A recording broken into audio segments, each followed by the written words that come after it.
I was there. I don't have to listen to it. This week's show because it was a disaster. When you live in a beach resort, it's easy to forget whether you are playing or working. On each week's show, we settle in with a cocktail and try to figure out if there is a difference. This is Day Drinking on Delmarva. I am Todd from GoodCleanFunLife.com. And I am Tony Russo, no relation, and you're listening to Day Drinking on Delmarva, a podcast about life and culture on the Delmarva Peninsula. Todd drinks because he gets to live here. I drink because I have to live here. And it has been a interesting week to live here, if nothing else. I've gotten out a couple times, which is something I'm trying to do more of, and I'm going to talk about that a little bit later. And Todd already is planning on getting out, so we'll probably talk to him first. And before we do all that, we will do our commercial. And now, if you would like to be on this show, if you'd like to have a commercial on this show, if you'd like to have an ad that runs at the beginning, in the middle, or at the end, you can reach us through the website. Just click through to the show notes, click through to the email, and you can email me and I will get you all straight. But for right now, and we would do the reading kind, like you tell us what to say and we say it. You can send us a commercial and we can play it, but we're so good at talking about shit we know nothing about. So if you want us to talk about your business in a entertaining and enlightening way, we'll discover it along the way with our listeners. Right. We did that in we mentioned last week that we'll do like a 10-minute commercial because it's easier to talk about it than it is to just sit there and watch it play. And I don't know if you saw the beginning of this show or not, and I don't know if the introduction worked or not. So video. I saw something. Did you? Good. Yeah. Video isn't my strong suit just yet. But right now we're going to do a commercial for GCFL Productions, which is Todd's thing. So tell us about your thing, Todd. My thing, GCFL Productions, we've been at it for a little while. We're marketing experts with a combined 30 plus years of experience. Our focus is on the digital side, websites and content creation, photos, video. And we've more recently gotten into a little bit of real estate work. I had a question the other day. Somebody reached out to me and asked if we do weddings, to which I was able to reply, thankfully, we do not do weddings. Thankfully, we are in a position that we don't have to do weddings. That's nothing against weddings. We have done them on, I'm sorry to interrupt your commercial, but I do weddings. So from now on, just forward them to me. That's how Kelly and I are going to make our retirement money. So perfect. Please refer me. Please refer Tony. Refer Russo. Kelly and I have weddings under 200 people. There you go. Weddings are a beast, but they're also a good moneymaker. And the good thing is, we were talking a little bit about the show about like being happy and and work. Yes. And the weddings that we have done, people know us from our style over the past several years of being more just party event type stuff and kind of low pressure. We're not setting up staged shots for the events that we're doing. It is very run and gun. And if that is the type of wedding you're looking for, and we're available, we'll consider it. It's just it's a machine that is so pre-programmed.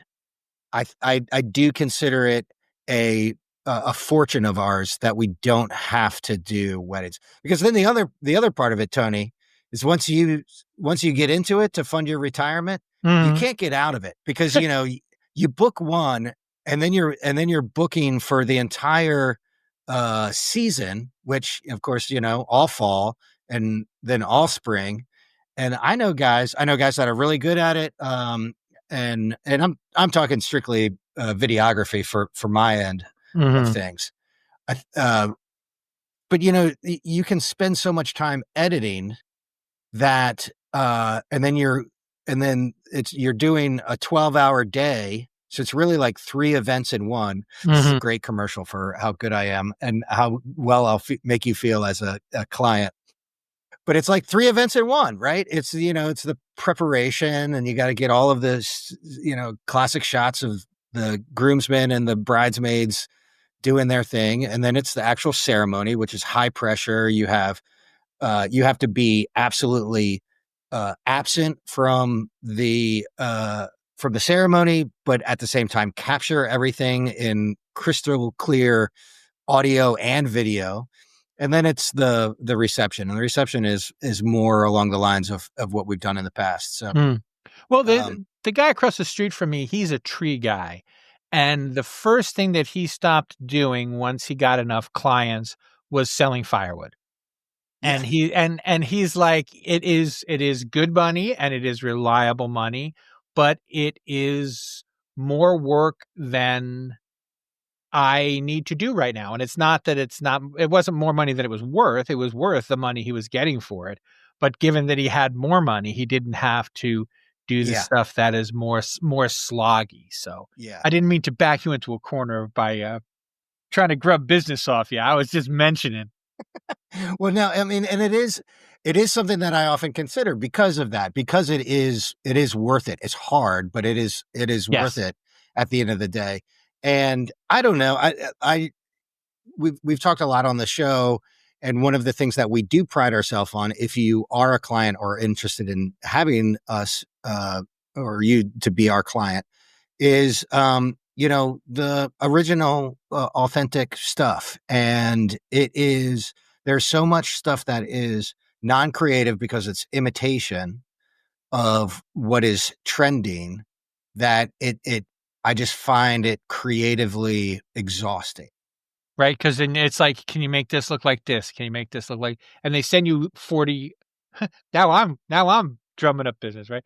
They send you 40 different weddings that they've seen on Instagram that were covered by helicopter, and they're like, we'd like something like this. Yeah. Do you see how George Clooney had his wedding? We'd like something like that, except for $800. Yeah. And oftentimes, the moving parts of it, it's not just a bride and groom that you're working with. Like, I remember back when I built houses, I often would joke about needing to use my psychology degree, because, you're like settling fights subtly in, where the toilet is going to be placed and the mass. But a wedding is a whole different animal, because there are all of these other stakeholders, the mother of the bride who wants it to look a certain way, the father of the bride who's paying for the damn thing, the drunk uncle, which I would prefer to be usually. Yeah. You want me at your wedding if you're the photographer, though, because the reason that my wife even considered doing weddings was she saw me helping the photographer at the wedding. And she's like, oh, if you can corral people that well, then, and I just have to stand there with my camera. That's like, if I have to tell people, it's hard. But if we got some maniac running around saying, okay, everybody over here, that makes it a little bit easier. That is a help, because you can have the bad help too, of the people who are like, oh, you should be, changing your settings, or you should be, what you ought to do is, what are you shooting with? Yeah, right. So come be our client and let us help you out with content creation, social media, website, all of the visual aspects that you could imagine in the digital world. And don't ask us to do your wedding. I didn't mean to derail you. You were talking real estate. Oh yeah. Well, it's funny because that is, it's another avenue that is becoming more and more, very popular, very necessary for helping to sell homes. If you don't have a lively Instagram and you're a real estate agent, you are, you're missing out. I think the fun part right now is that there have been a lot, we've talked about real estate agents in terms of like headshots in the past, right? And how, Arlene Lynn is using hers from 30 years ago, and how it can be very, cheesy and authentic. Again, that's like our key word. the recent trend in real estate has been a lot more less professional, more fun, Right. Um, Yes. and that's something that I can get behind. And we have some people who have like hardscaping or landscaping or are realtors themselves. And, we've shot enough people that, picking the right time of day to shoot some buildings, some stuff that's not moving is kind of nice too. So, we've picked up a couple gigs there, and that, just like everything, it all helps to smooth things over. Joe, I don't want to call him out too much, but I do want to say hello if he's listening to Greg Goldman, who Oh had yeah, Greg.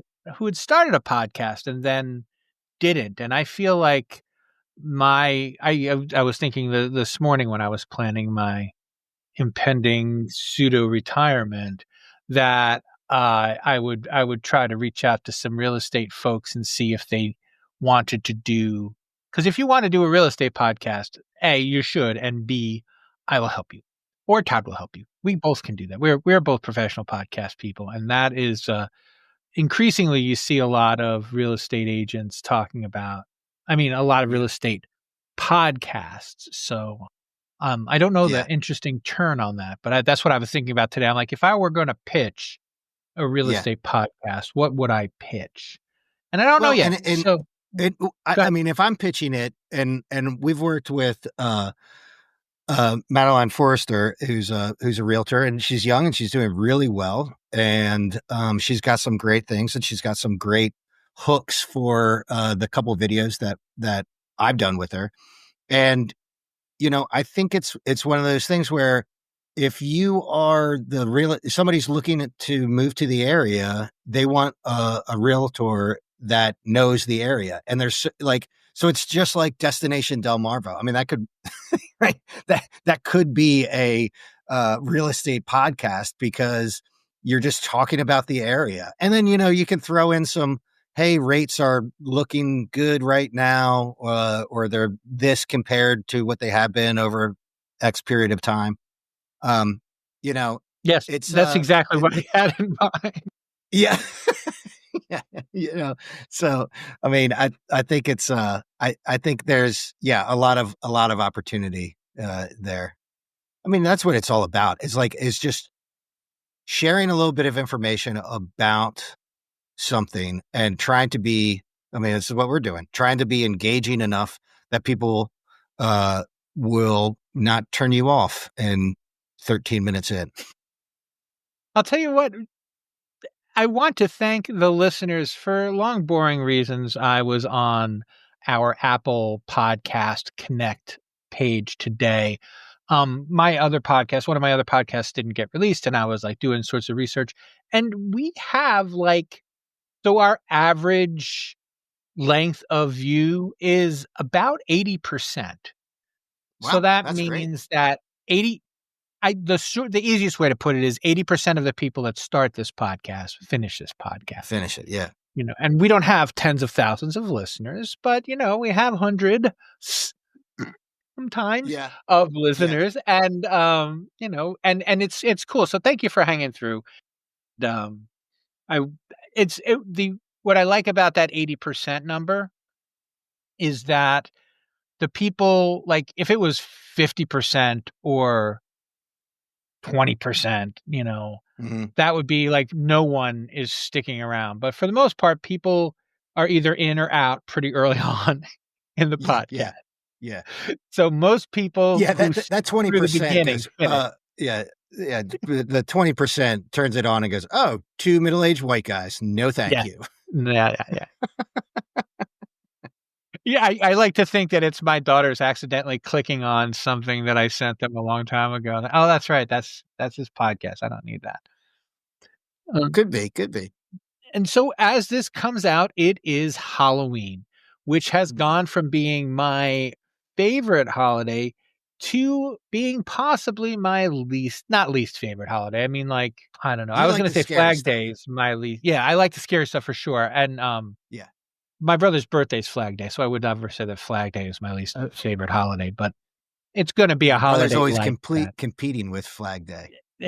Yeah, but it's not up there anymore for me, for very particular reasons that I'll talk about after you talk about how much fun it's going to be, because I don't want you to have to climb out of my hole. I'd like to dig it after you're done. All Because you right, have yeah. something cool going on. I'm mad, but you have something cool going on, I guess, as well. Well, we have something cool going on, and it also is a sign of the times. Our kids have gotten older. We have they're young adults. They have significant others of their own that they're far flung. They're not that far flung, but they're doing shit.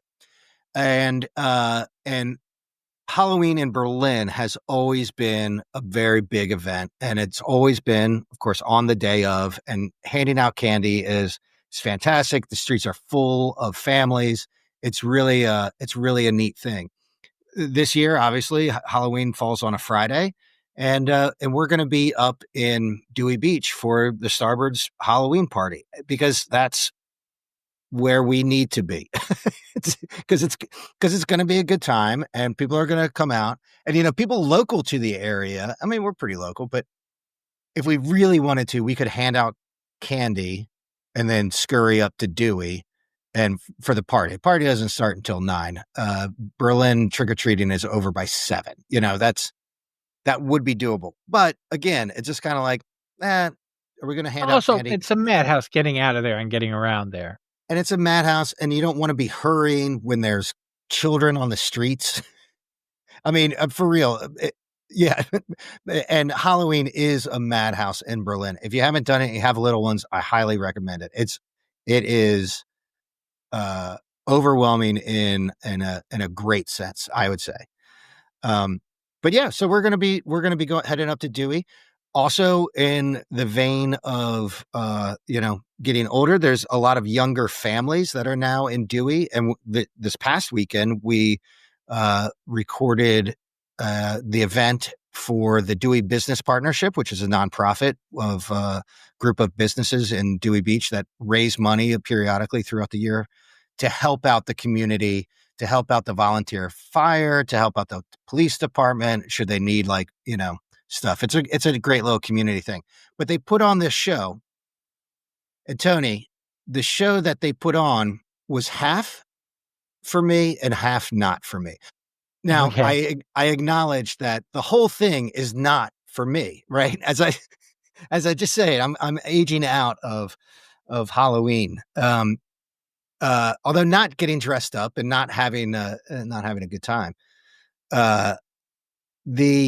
They had a haunted tent on the beach right there across from the lighthouse and Ruddertown, which was, manned by volunteers and had everything you could imagine, grapes that are eyeballs that you put your hand in, jump scares. I love that. Masks. That's old timey, but that's great.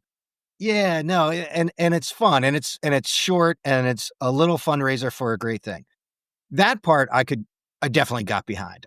I thought it was well executed. I thought it was the right amount of scary and not too over the top for some of the little ones that were going through there. But then on the flip side, for I guess maybe the real little ones or the ones who didn't like the scary stuff, they had a Taylor Swift sing along with a friend of ours who was manning the mic and some backup dancers and quite a show and quite a production.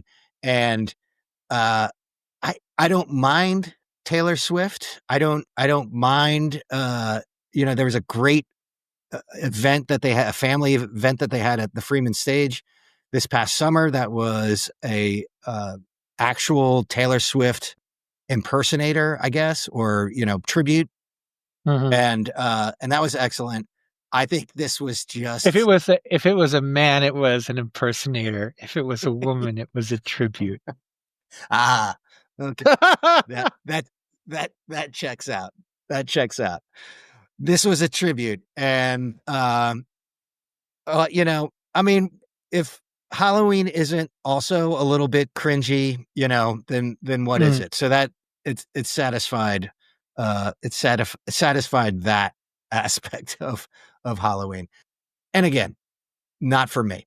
I mean, I enjoy most everything that I am attending and filming, and can find the fun in just about everything. But it was great for the kids. We'll say that Yes, again.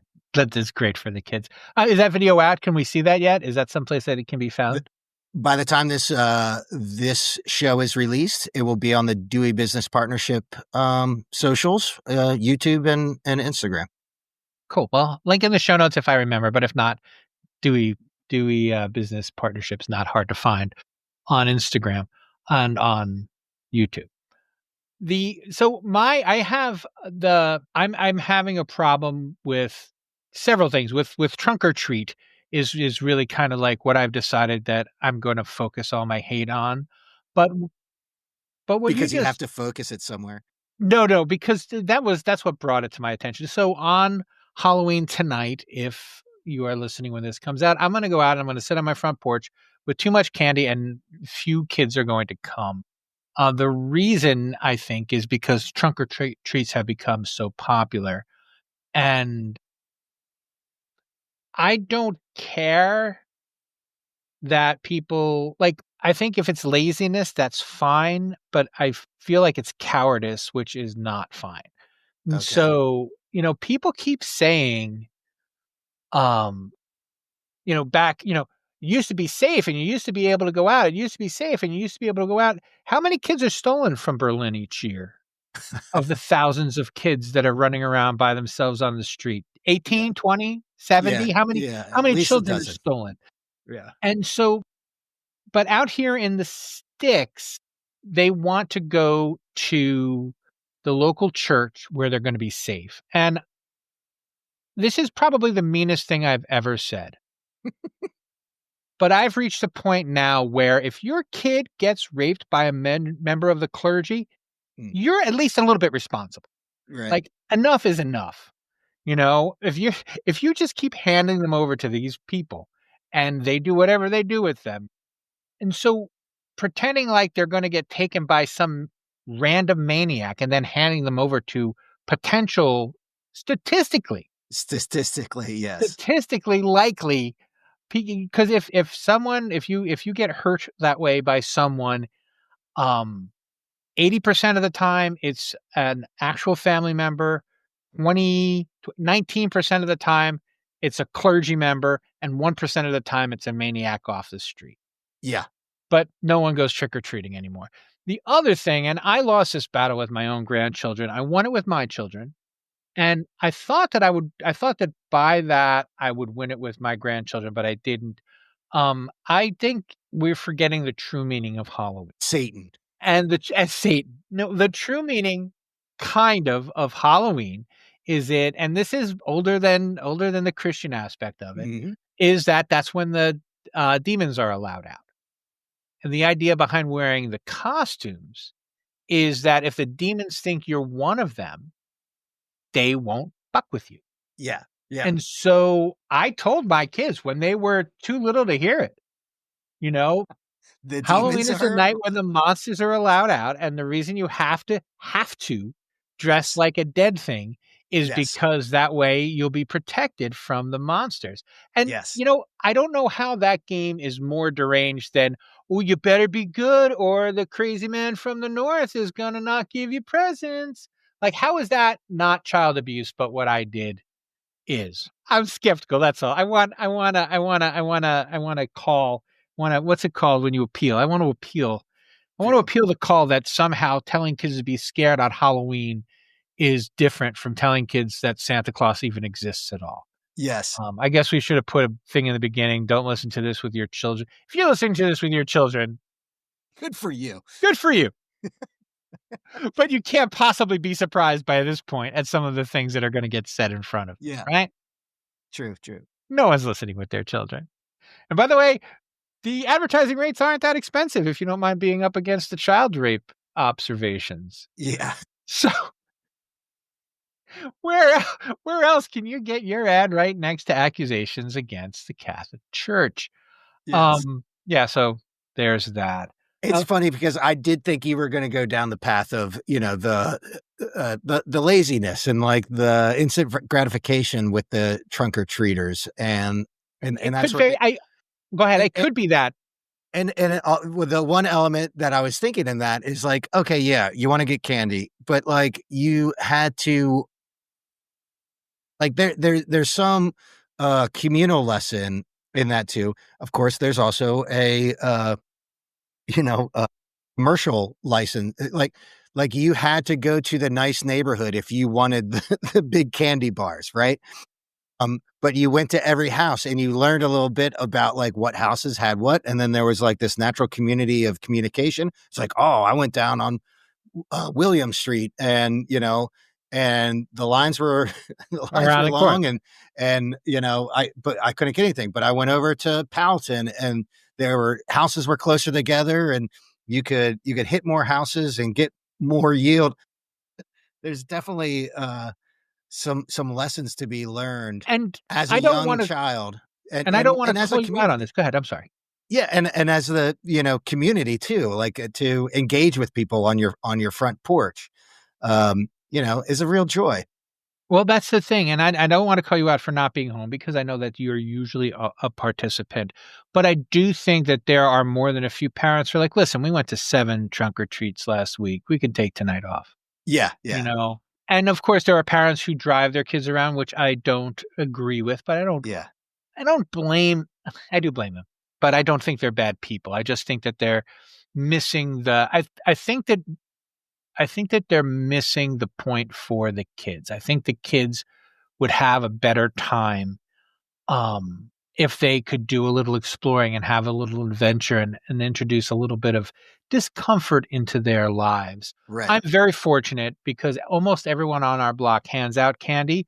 But that's the other thing. The more people who go to trunk or treats, the fewer people are like, I brought candy to 12 different trunk or treats. I'm not going to sit and give out candy anymore. So whole sections of the town are just dark. Yeah, And then yeah, the town, the school will have something, and I don't want to not participate, but I'm tired of wasting my time. yeah, And that is the kind of the beginning and the end of it. So we'll see how this year goes. We have too much candy, so hopefully we'll get too many children and it'll be fantastic. But yeah. I'm just And it's been harder. the the Grinch of Halloween will Yeah, we'll leave me.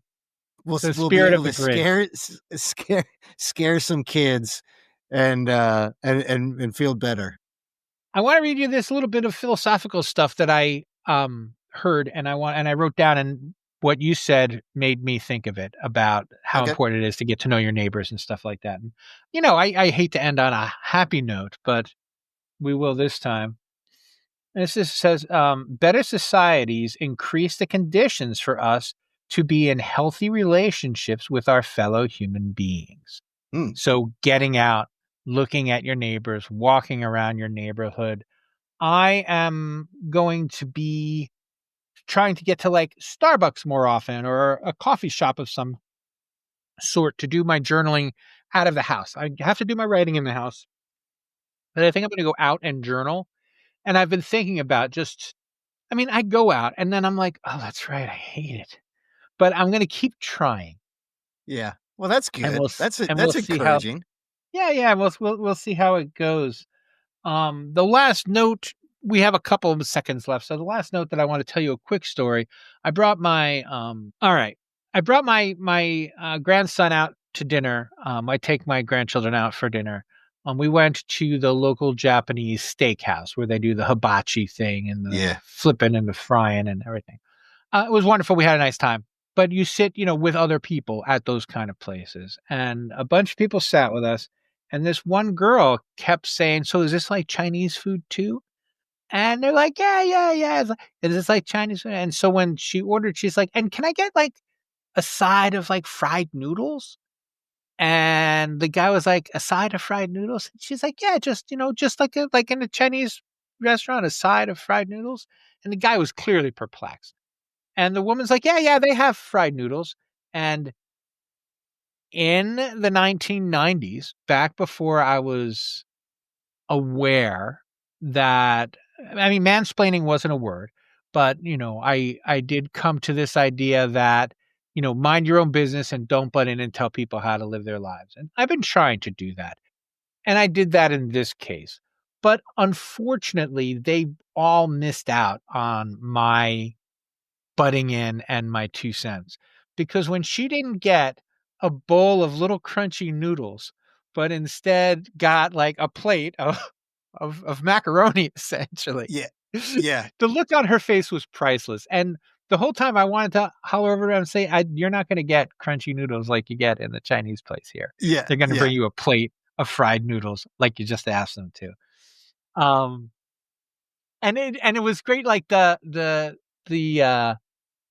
disconnect between them was just wonderful to see, because the guy, the waiter was clearly confused. Like, just fried noodles. And they're like, yeah, just fried noodles. You sure? Yeah. Yeah, I'm sure. Language barrier. Yeah, and no, it wasn't language barrier. She didn't understand, and no one could tell her because no one knew but me. And I am not mansplaining anymore, although I was really good at it back. Yes. Yes. All right. Well, that kind of brings us up against it. I'm getting ready to do my third podcast of the day in half an hour. It's insane. But I got nothing else anyway. How about you? I got nothing. All right. Well, remember, until next time at the beach, it's happy hour whenever you say it is.